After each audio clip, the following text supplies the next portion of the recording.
All right, what's going on, everybody? It's your boy Tyler Gates, aka Tag Live 205, and welcome back to another episode of the Tag Live 205 Talk Show. As I say every morning when I come on here, if you have not already, please subscribe to this channel. And if you are new to this channel, then welcome, welcome, and welcome again.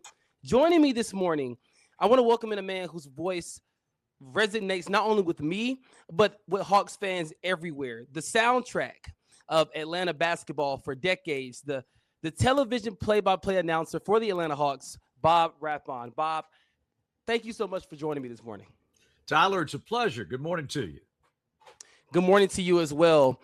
And before I really get into this, I really want to say, being a Hawks fan myself, it's definitely fun to see, but the upward trajectory that we have been on this season with everything that has happened is something that I'm very, very, very pleased with. And being a Hawks fan basically since I've been alive has been something that is a privilege. And I'm going to continue to say that is a privilege. So let me start here with that. We have 2 games left.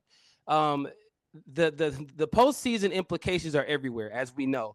And going into the postseason, how do you think this Hawks team can approach tonight's game and heading into the postseason, knowing that one win can lock us up a playoff spot?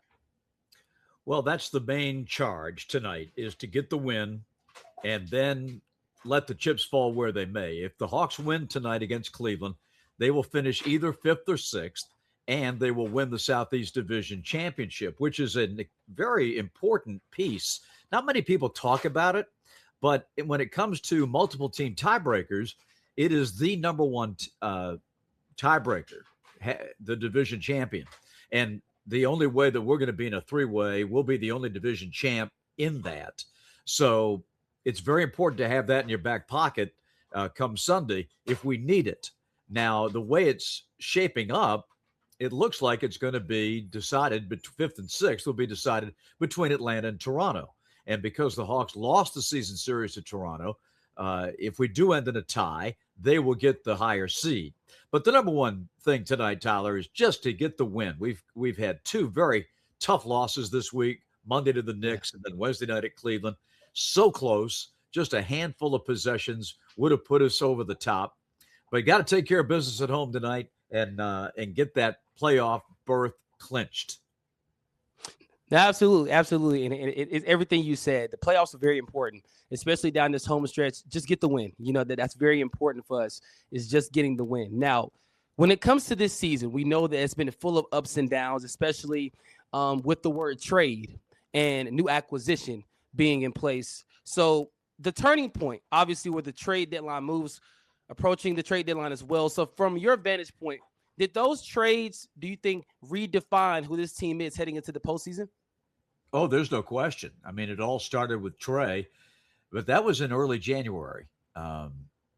Getting CJ and Corey Kispert from Washington, huge. CJ is obviously a proven winner and scorer and has been on the starting lineup basically since he's been here. And then the other trades that came have also supplied some key pieces. I think Jonathan Kuminga is finally starting to come into his own. The knee has been troublesome. It's not 100% and won't be until next season. But I think having Jonathan is a huge asset. Gabe Vincent sort of has taken over that point guard role on the second unit.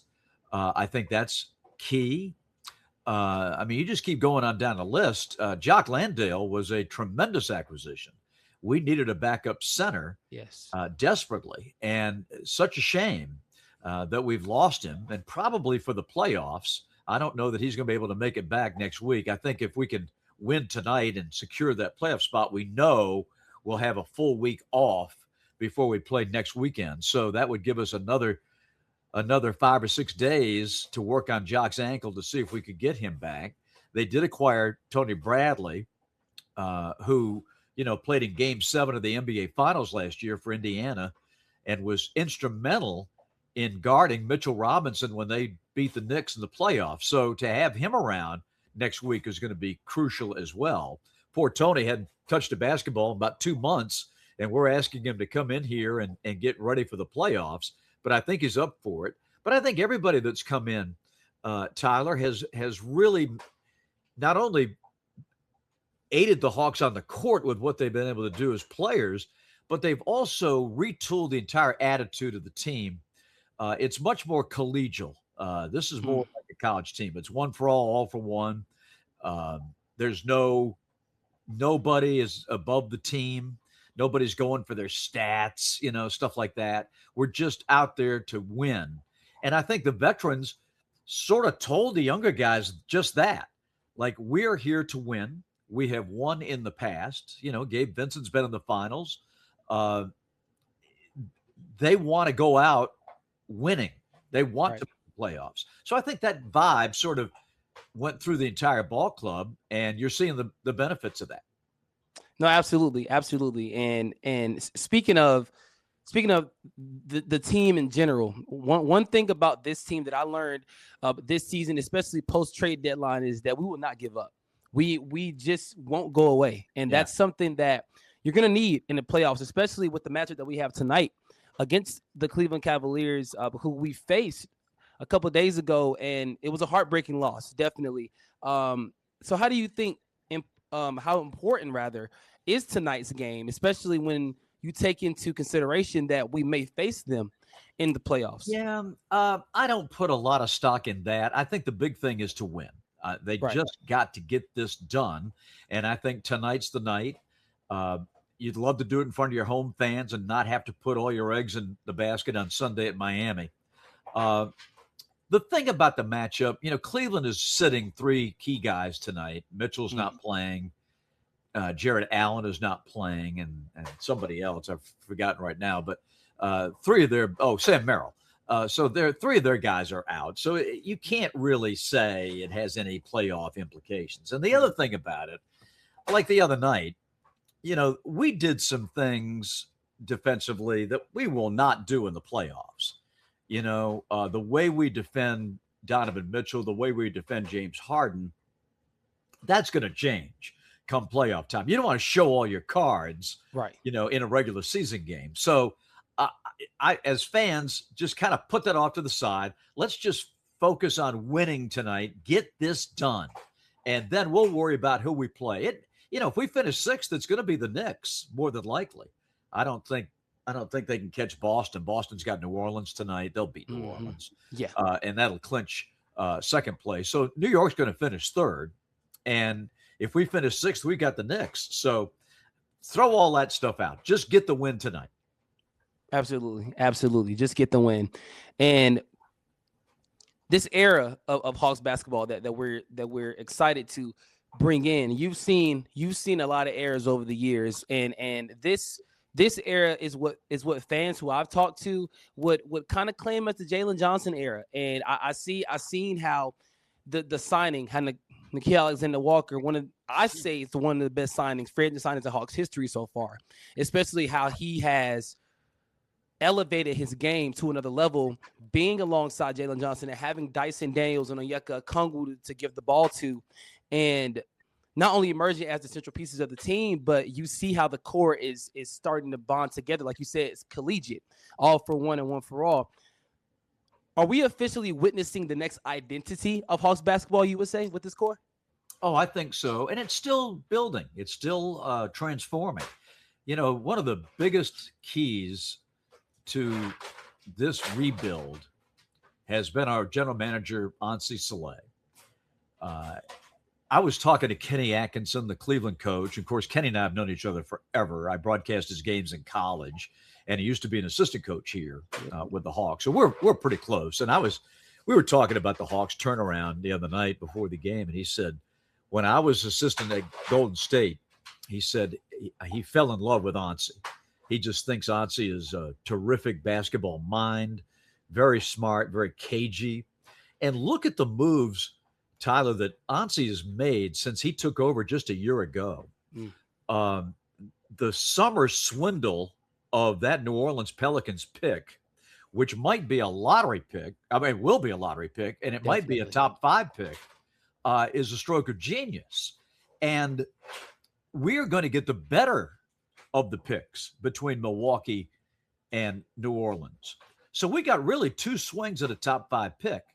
So now you're talking about, with a little lottery luck, putting in somebody into this mix next year who is really going to be a good young player for years Absolutely. to come. Uh, the people that he's brought in have all helped, and they might not be big name guys, but they've all developed this camaraderie with the young core of Jalen and Dyson and Zachary, etc. He's just been fantastic. So I think for Hawks fans, the renaissance that you're seeing starts in the front office with Ansi. We've already got a top 5 coach. Now Right. we're getting the players that he can work with to make this thing a winning franchise for years to come. We just don't want to be a flash in the pan. We owe it to our fans to be consistent winners and ultimately challenging for an NBA championship. Definitely. And where I see the team heading right now in the direction that we are, I honestly feel like we're gonna be, and a lot of people don't understand this that I talk to, especially my colleagues in the media industry. I say, guys, we're going to be a team nobody wants to see for the next 5 to 7 years, and that's just because of, once again, the way that Onsi Soleil has built this team and is going to continue to build this team. And with a top 5 coach in Quinn Snyder, somebody who's a great basketball mind, astute basketball mind, somebody who's coached Donovan Mitchell before, knows how to coach great players.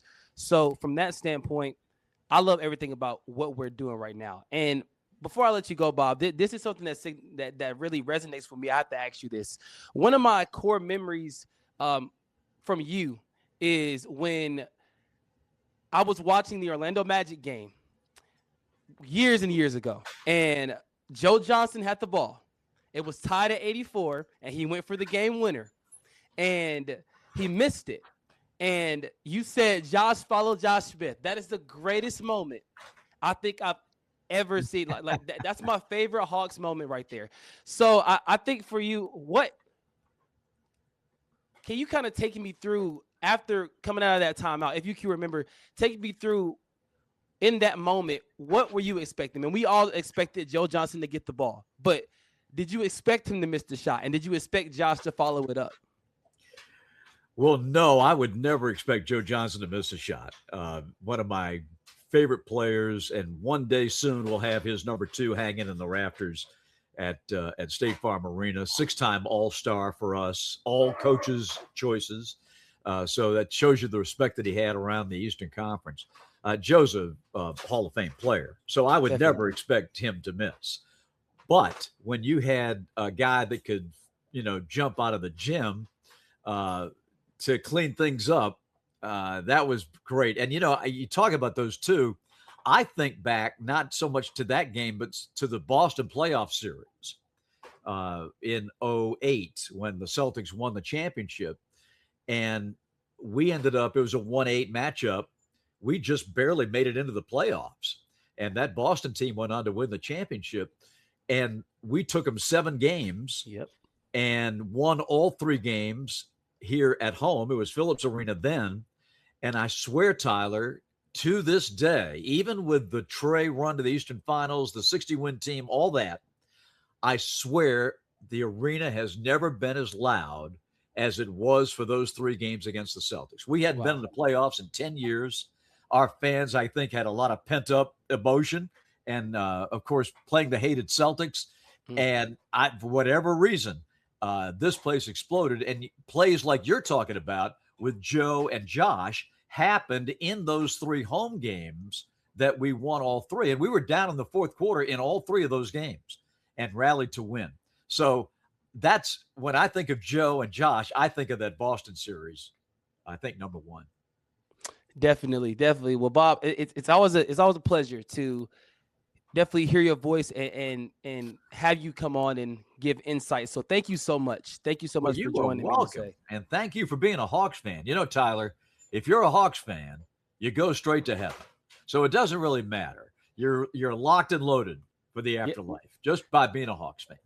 Yes, sir. I appreciate it. Thank you so much. Thank you so much. You're welcome.